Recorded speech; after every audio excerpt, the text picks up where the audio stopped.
Hi Hafsa, how are you? Hi, I'm good, thank you. How are you? I'm good, thank you. We're really looking forward to catching up with you today and hearing more about your book, Modesty. And we were really excited to have you at the book fair this year, but unfortunately that didn't happen. So definitely we'll have you next year. Yeah, fingers crossed. Yeah, for sure. So you've been a journalist for more than 10 years, and this is your first book, am I right? Was It it is. challenging to suddenly have a limitless word count? It was challenging, but a challenge I definitely welcomed. I've always kind of struggled with sticking to my word counts. Whenever there's an assignment for a 1,000 word feature, I submit 1,200 words, or if it's like a 600 word feature, I submit 1,000 words. So it was really nice to have kind of this endless challenge with no really dedicated word count that was told to me. So yeah, it was great. Just starting from outline, I made an outline of the different sections I wanted to cover. Nothing really was like, this has to be 5,000 words. This has to be. So yeah, it was great. I loved having that. It was Yeah. a refreshing kind of thing, and I felt like unlimited. And there were so many different tangents that this discussion kind of explored. Modest fashion, like there was the religious side, the political side, feminist side. So it's great to be able to kind of touch on all of these different sides of this subject. Okay. And Instagram can be seen by some as like a non-professional millennial social media app. In what ways was it useful as a research tool for your book? Yeah, I honestly don't know how I would have written this without Instagram. I mean, it would have been a very different book. Instagram, I've used always in my personal life, but with this book, it really came into play in my professional life. For many people, Instagram is kind of like a pesky distraction from work, but it was a huge research tool for this book, mainly because so much of the book is about the whole modest fashion movement, how it came to be such a big global multi-billion dollar industry. And a lot of the credit has to be given to these Instagram influencers who specialize in modest fashion.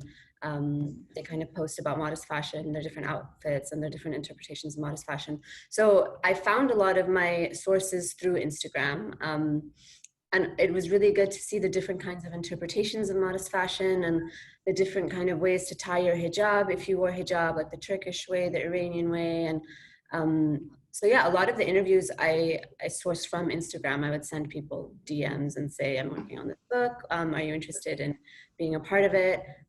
Even the cover image for the book, it's a picture of a hijab wearing model Maria Idrisi. I originally saw it on Instagram and I said, oh my God, this is the perfect cover for this book. Can we please, can we please use Okay. it? Yeah, so it was really very fitting to use Instagram for this, since the book is really about this big social media movement. Okay. So, yes, you've been a journalist for over 10 years. So, do you think that social media is becoming an increasingly popular tool for journalists and authors whilst they're writing? Do you think it's something I that they think use a so. lot of? Yeah, I definitely think so. I'd say as a journalist, many of my stories are kind of, I see they're kind of pulled through Instagram. I'll see some newsworthy thing or brand on Instagram and then pitch the story from there. Um, Whether it's a new brand to profile or kind of a new movement to talk about, I'd say more than half my stories are actually pulled from Instagram. Uh, yeah, so it's great because you have access to all these creative brands and people from all over the world. That you just come across. It's great. So, and I think I'm not the only journalist who does this. I think in my generation of journalists all use Instagram and Twitter especially, Mhm. for researching and for writing. One example is there's a journalist turned author named Alia Moro in the UK, and she just wrote, her book came out last year. It's called The Greater Freedom, Living Life Outside the Stereotype, something about Middle Eastern women, but the greater freedom, about living outside the stereotypes of the Middle Eastern woman. And Okay. she actually polled people for her book. So she would put polls on Instagram stories saying like, how many women feel XYZ? And those poll, those poll results are in the book. So it's really Okay. cool. Yeah. Okay. And you even included Instagram handles for a lot of the brands and personalities that you have in your book. What made you do this? I think a few different reasons. For people reading books today, I mean, if you think about, if you're going to a restaurant, you can Google the restaurant or you can look it up on Deliveroo or something. But many of my friends and myself will look up the restaurant on Instagram first and see the different pictures of the foods and decide what to order.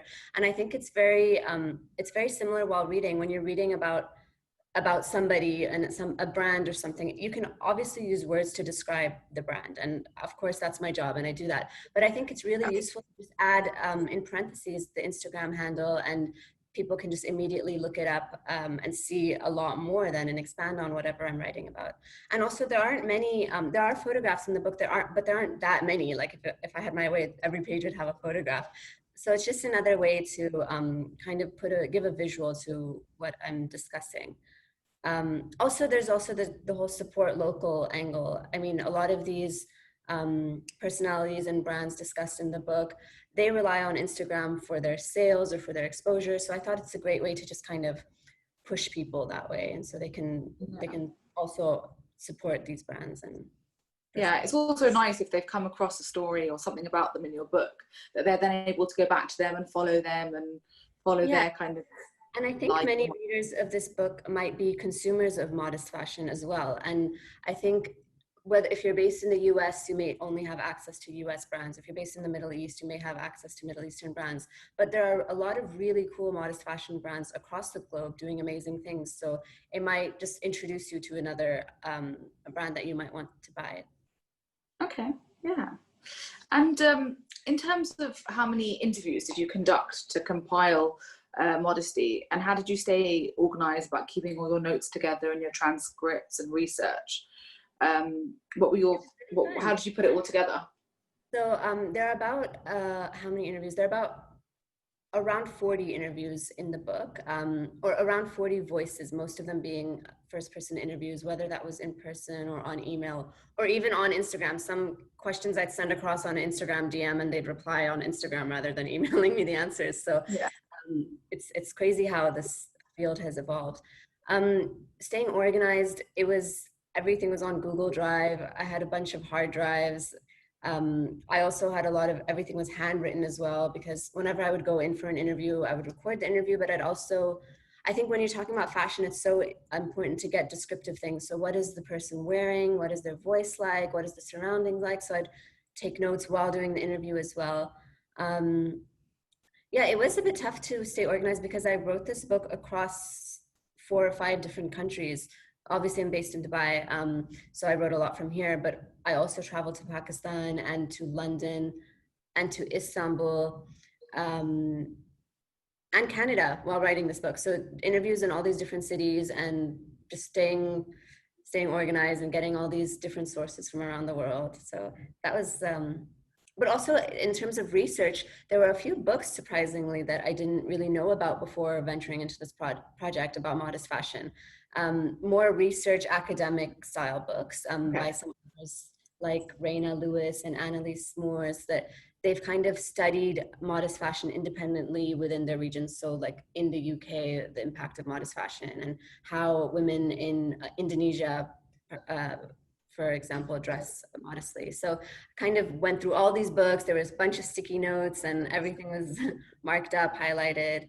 So yeah, that was probably the research phase.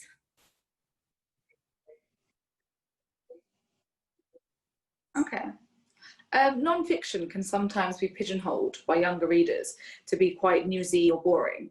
In what ways do you think your book is relatable to readers of all ages? Yeah, I definitely think that a lot of us may not venture towards nonfiction. We think it's kind of boring, or like I myself was always a fiction reader, and I actually didn't really enjoy nonfiction until I started this book, because then it kind of opened the doors to the different genres of nonfiction that there are, and kind of opened my eyes to the different sort of like engaging and thought-provoking and really interesting nonfiction works there are, especially by diverse authors and women of color. So this book, I think, how is it still appealing and attractive? I think fashion, it's about fashion, and like fashion is fun and creative, and everybody is impacted by fashion in some way or another, or influenced by fashion in some way or another. So I think just having that having the topic about fashion will draw in readers who may not have previously read nonfiction. But also there's a bunch of different themes and topics that the book explores. There's political angles to it. It kind of calls, there's wider movements. It calls for diversity and inclusion on kind of an industry level. And on a political level, it discusses kind of things like the burkini ban and niqab bans across the globe. So I think it'll definitely appeal to not only fashion lovers, but people who are just interested in reading about politics, about feminism, about different religions, about social media. And also men. I mean, some people think this is a women's book, but there's also a lot that men can do also in terms of helping change the narrative around modest fashion. And there's also a men's modest fashion movement that's also kind of brewing, and I talk about that in the book. Okay. And your book is mostly made up of interviews, which you've conducted with modest fashion experts and personalities and brands from all over the world. Why was it important for you to include personal experiences in the text as well? So I think when I first got this book assignment, so this book wasn't my idea to publish. I was actually approached and commissioned by a publisher named Tree Press based in London. And when she first told me, I want you to write a book about this, exploring this modest fashion movement, I immediately thought I should also be a part of this book in terms of my voice, because I also consider myself a modest fashion consumer. I consider myself part of this target market. So I thought it would be silly not to kind of include my own experiences with this, because the whole modest fashion movement, why it's being celebrated now, is because for years it's been so difficult to kind of put the words modest and fashion together. There was no modesty that was fashionable in terms of like mainstream attitudes towards kind of more conservative clothing. So, and I've struggled with that. I lived in the US as a teenager. I had a kind of relatively modest dress code, but it was so tough for me to kind of make it stylish and still appear kind of cool and trendy amongst my friends. So a lot of that is discussed in the book. The book actually kind of opens up with me looking for a prom dress with my Mormon friend Courtney, and we went to Macy's and JCPenney and Sears and all these department stores in the US where everything was strappy or like bustier or short, and we bought spaghetti strap dresses and our moms sewed sleeves for them. So I thought that one memory was kind of like the epitome of why I'm writing this book as well. Yeah. So yeah, so it was good to include kind of my childhood memories. And then also as a journalist now, in my 20s, I've been reporting about modest fashion in the Middle East and beyond. So I thought it makes sense to kind of include all of that, include those experiences into the book. Also, another thing is a lot of people think that the modest fashion movement is just about hijabs and hijab wearing women and headscarves. And I don't cover my hair. And a lot of other women who say that they dress modestly and kind of identify with modest fashion may not cover their hair or may not cover their ankles or their elbows, you know? So I thought it was important to include kind of a different interpretation of modest fashion. And I was kind of an example of that. And as you said that you mentioned looking for your prom dress, there's many of your personal memories in your book.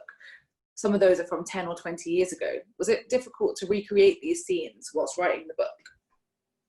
So I'd say there are only about maybe 6 to 8 of these personal scenes in the book.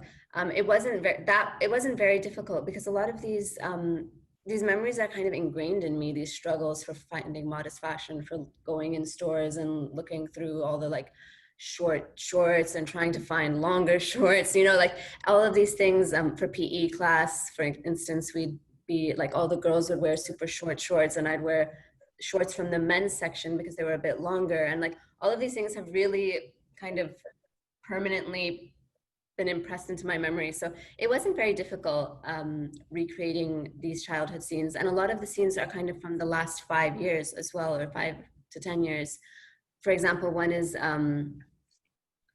like while I was working at the national newspaper and luxury magazine as a stylist, a lot of my encounters with modest fashion from there are in the book, as well as some of my interviews while reporting for them. So it was easy kind of drawing on these. memories. Yeah. I know the one I spoke about with Courtney, my Mormon friend in the US who I was buying my prom dress with. I had to actually find her on Instagram because I had one question about one detail and I didn't want to get it wrong. And I didn't follow her on Instagram. So I found her finally. We haven't spoken in what, like 15 years, but I found her on Instagram and I sent her a message and I said, hey, remember that t-shirt you sent me? What did it say? It said modest is the hottest, right? Do you remember where you bought that? Was it a church event? Was it so it was so interesting because I also kind of reconnected with her in writing this book.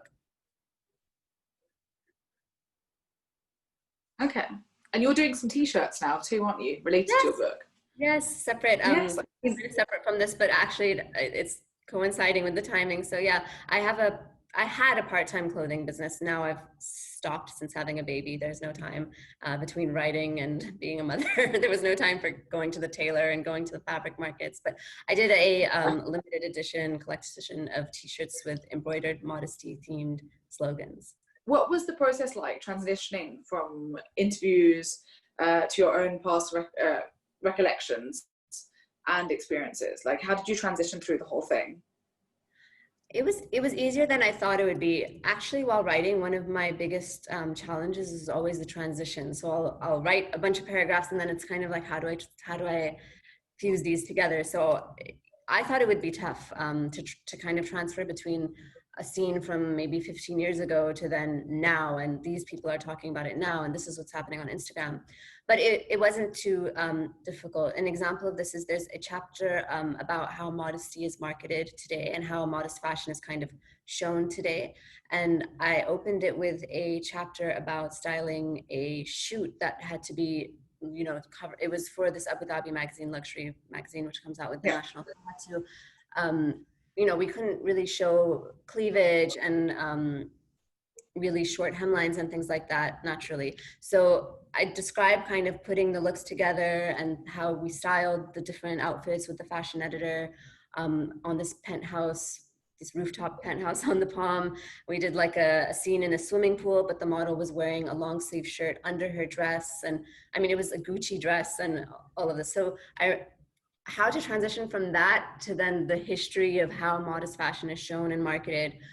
It was really fun actually, because I went from that to showing that in Muslim discourse, at least in Muslim magazines, there's controversy about even showing models, let alone model skin. A lot of early Muslim lifestyle magazines wouldn't even show women at all. It would just be product cutouts. So yeah, the transition would be from, this is what's happening today, and then this is how, this is what's kind of led us to this today. And going from that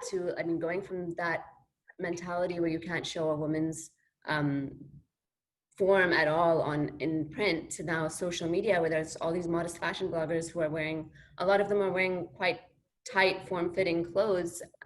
So yeah, it's really interesting how space has kind of evolved. Okay.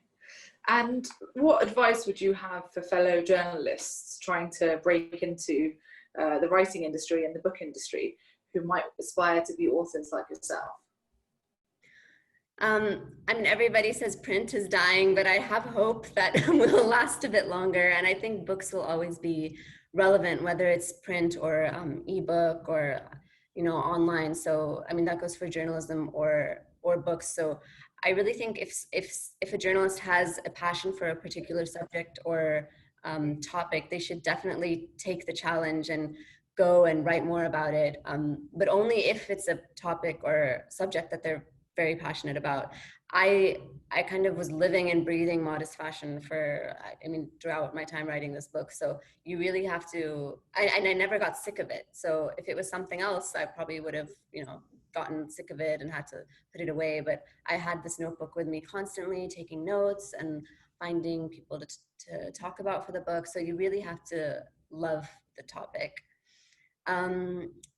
Also, I think it's okay to talk about a specific event or time, but the message of the book should be kind of timeless and relevant. Modest fashion, for instance, isn't really, some Western retailers think it might be just a trend or just a runway fad, but it's really not. And I think that's one of the messages of this book, is that it's kind of an everlasting lifestyle for many women. So it'll always be relevant no matter what kind of form it's taking. Yeah. And I think it's important to identify your market and kind of target that reader when you're writing. And my last thing would be take your time in determining what your cover will be of the book, because the cover is so important. People judge a book by its cover. And that was so difficult and stressful for me and for the publisher when we were coming up with the cover of the book. We went through so many different options, and at times we kind of felt rushed and pressured. How did you choose your cover? So originally, so this is the cover. Originally, the idea was to have a group of 4 or 5 different women on the cover, each kind of showcasing their different interpretations of modesty and kind of diversity. So we actually had a shoot in Dubai in 2019 during Dubai Modest Fashion Week was taking place. So a lot of people had flown in for that. And of course, Dubai already has so many modest fashion influencers living here. So we organized a shoot. It was really cool. There were some amazing women involved. And of course, on that day, it pours rain in Dubai. So like our idea for this outdoor beautiful shoot moved into this abandoned buildings parking lot. And we still got some amazing images from the shoot, but they were just a bit darker than, I mean, this is one of them. Like there's still some great images, but they just weren't, when we put them on the cover, they were just seeming a bit too dark. They wouldn't stand out on a bookshelf from a distance. So after that, we kind of we put that aside. We said, the shoot is amazing. We'll use it for the book regardless. But let's find a kind of more vibrant cover. And so we looked at kind of the different women I had interviewed in the book. Maria, I'd already interviewed. She had come to Dubai a few months earlier to do a shoot with, I think, Gracia and Harper's.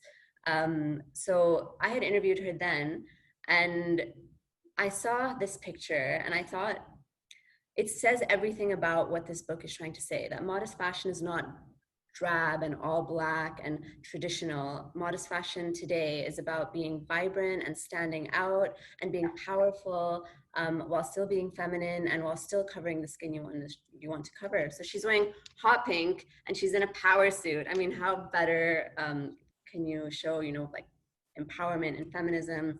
And her hair, she's not tied her hair to her hijab in the traditional way. It's kind of this cool, edgy head covering. She's wearing like these bold Louis Vuitton accessories. So this was actually from a shoot that she did with Hijab in Style magazine. It's a Florida-based magazine. So they had done a big editorial shoot with her in Istanbul. So there were some amazing pictures. I quickly reached out to the editor of Hijab in Style, who I met in Istanbul during Istanbul Modest Fashion Week. And she knew about the book. So I said, oh, we love this picture. Can we use it for our book cover? And she was more than happy. Yes. So it's great. It's great how we came to this cover. I love the image. I think it's a great image. It's bold, it's beautiful, it's feminine. It ticks all the boxes, I feel. Yeah, it ticks all the boxes. And one other thing I just want to say about this modest fashion movement, one of the criticisms by women of color or plus size models and modest fashion enthusiasts in general who aren't kind of super skinny and white skinned, a lot of them have been saying that a lot of brands and campaigns unfortunately only use this picture of the light-skinned Arab, super skinny, modest fashion blogger in their campaigns. And when you think of modest fashion blogger, this is the kind of image that comes to you. There's a African-American woman named Leah Vernon, and she's written a book called Unashamed, Musings of a Fat Black Muslim. So she's a hijab wearing influencer based in the States, and she's plus size, she's black, and she's kind of said all this that, oh, everyone thinks when you look up modest fashion, the hashtag, all you see are these, this typical cookie cutter Arab fashion woman who has like the perfect husband and the perfect kids and the perfect pastel outfits. And there's so much more to modest fashion than that. So I thought that was so interesting. And it was so this cover kind of, gave a different glance into the world of modest fashion. Yeah.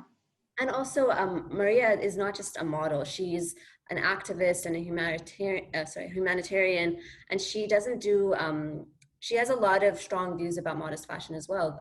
For example, she doesn't do runway jobs because she thinks it doesn't really conform to what her definition of modesty is. She only does shoots that kind of express her voice as well. So she'll do she did a cover shoot for Emirates Women a few years ago, and then the whole story was about about diversity and inclusion. So she's a strong voice to have on a cover. She's not just a model, and it's important to have that as well. And what's her name? What's her full name? Maria Idrisi. Okay. Maria Idrisi, she's based in London. And if people want to follow everything that you're doing, where can they do that? Us. Instagram. My life's on Instagram. Yeah. Yeah. Instagram, just my name, Hafsa Lodi. Okay. It was lovely speaking to you. Thank you for taking out the time for us. Thank you. And yeah. Thank you. Take care. Bye. Bye.